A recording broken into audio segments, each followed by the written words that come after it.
Hello, ആ മച്ചാ interview ഉണ്ട് കടാ, എന്റെ നാട്ടിലാ.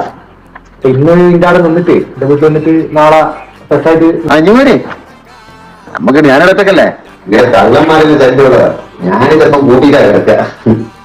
പിന്നെ കൊതുകൊന്നുമില്ല, നല്ല സുഖമായിട്ട് ഉറങ്ങാം കേട്ടോ. എവിടെ കിടന്നാലും മര്യാദ ഉറങ്ങിയാ മതി. രാവിലെ ഇന്റർവ്യൂവിന് പോകണ്ടില്ല. സുഖമായിട്ട് ഉറങ്ങിക്കോ. ഉറക്കണ സൂപ്പറായിട്ടാ. Flash back.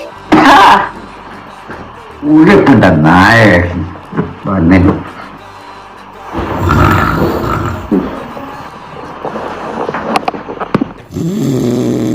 കുരിപ്പിനെ കൊണ്ട് ഡോർ ലോക്കാക്കിന. ഇറങ്ങി പോട പട്ടി റാസ്കൽ. പിന്നെ ഇന്റെ ഭാര്യ ഇട്ടേച്ച് പോരാ അല്ലേ? എങ്ങനെ മനസ്സിലായി?